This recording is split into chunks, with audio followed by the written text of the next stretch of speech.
Hey everyone, so today I'm going to be telling you about series circuits, and series circuits are actually really easy. People normally find the topic of electricity a little bit more challenging, but the reality is all you need to know is a couple of rules, and once you remember the rules you will be fine with any sorts of exercise to do with the electricity and circuits.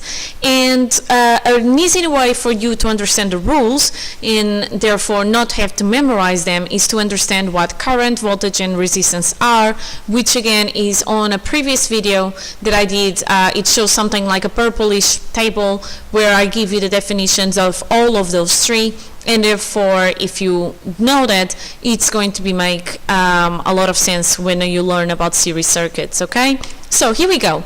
Series circuits. Normally I always ask people to tell me what they believe is going to happen in here. This is a series circuit, and I know it's a series circuit because everything is happening in a loop. Okay, so I have here the negative and the positive terminal in a cell, and while in reality the electrons go from the negative terminal to the positive one, in our conventional current, this is what happens. It goes from the positive to the negative.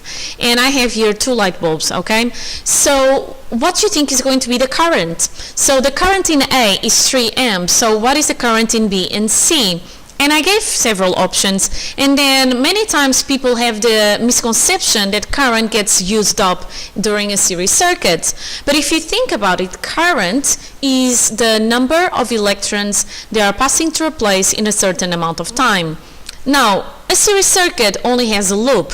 So if I start here with 100 electrons, they have nowhere else to go. They go through the bulb, 100 of them, then they go through the B, 100 of them, another bulb, and C, and so on, 100 of them still. So the right answer for what the current is that the current is the same. It would be D, that the current in B and C are 3 amps, or is 3 amps.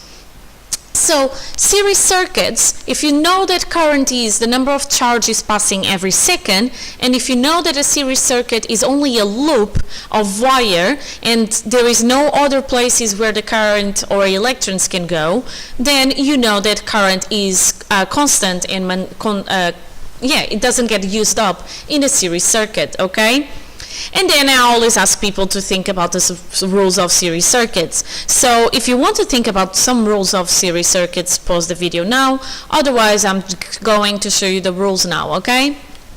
So, rules for series circuits. Number 1, the same current passes through components in series with each other. So again, is that one, the first one that I was telling you? If the components are in series, that means that they are all around the same loop.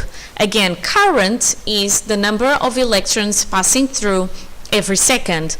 So, so that means that if I start with 100 electrons, they have nowhere else to go. They only have one road to go, so I will end up with 100 electrons. So current is always the same in a series circuit. The total potential difference of the voltage supply in a series circuit is shared between the components. So that's rule number 2. So what it says is that the total potential difference or total voltage is going to be the same as the adding of different potential differences or voltages of the different components in a series circuit. Again, if you remember what voltage is, which is the energy that you need to go from one place to another, this makes sense. The energy that you need to go through the whole circuit is the same as adding the energies that you need to go at different points of the circuit. It's the same as if I need to run 10 kilometers. The voltage that I need is enough energy for me to run 10 kilometers. That's going to be the same as the voltage that I need to walk 5 kilometers and then other 5 kilometers, okay? So that's what it says. Next one, the total potential difference or voltage of cells in series is the sum of the potential difference of each cell. So this is when you have a circuit where you see a battery instead of a cell. So if I get two cells together or more, two or more cells together, I get a battery, right? Now, if my first cell says 1.5 volts and my second cell says 1.5 volts, then the total amount of energy that I'm supplying to the circuit is 1.5 plus 1.5, therefore 3 volts, okay?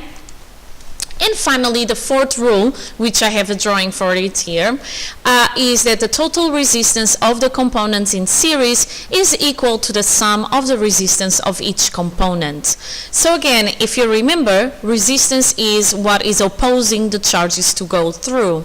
I normally say to my students that resistance are closed doors, or there are people in a corridor when you're trying to pass through, and you are the electrons. So the more doors you have, the less fast you can walk through, because you need to go and open the door and then go again and open the next door and so on. Or the more people you have in a corridor and you need to go on a straight line, then the more people, the more resistance. So total resistance adds up.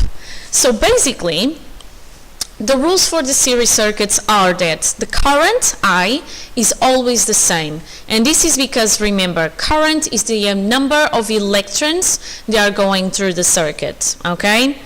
The voltage, either if it's for cell or for different points of the circuit, adds up.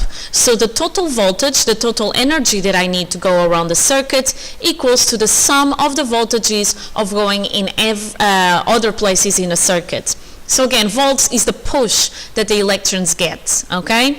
And finally, the resistance. The total resistance in a series circuit is equal to the sum of the resistance of different components. Again, each resistance is a door, or this guy like making harder for the current to pass through. If I have more resistance in series, then the total resistance is the adding of all of these resistances in series, okay? So that is it for the rules of the series circuits. It's actually really simple. And again, you, of course, if you wish, you can just memorize this, but if you know what current, voltage, and resistance are, then it is going to be really simple to understand the rules, and therefore you're going to remember them forever. And that's all you need to work out with the series circuits. So let's go here. Let's answer these questions. If the current through the bulb is 0.12 amps, what is the current through the cell? Well, I don't even need a diagram in here. I know that the current through the bulb is the current that is the same current everywhere in the circuit, so therefore through the cell is going to be as well 0.12 amps. In a series circuit with two bulbs in series, the potential difference of the cell is 1.2 volts, and the potential difference across one bulb is 0.8 volts. What is the potential difference across the other bulb? Now, I know that the total potential difference is the adding of the different potential differences in a circuit. So bulb 1 and bulb 2 together need to give me 1.2. So because the first bulb is 0.8, then the second bulb will be 1.2 minus 0.8, and therefore that gives me 0.4. C. In the picture shown, what should voltmeter 2 read if the voltmeter 1 showed 0.4? So again, this guy is 0.4, the total is 1.5, so that means that for me to go around, I need to get 0.4 plus something that gives me 1.5. So 1.5 minus 0.4 is 1.1, so that is the voltage on the second voltmeter. And finally, what is the total resistance of a 2 ohm resistor in series with a 3 ohm resistor? Again, resistance in a series circuit does the same as the voltage, they add up. So I add 2 and 3 together and I get 5 ohms. And that is it for today on series circuits. I hope it made sense. If not, let me know directly. Up to my next video. Be happy and healthy. Bye.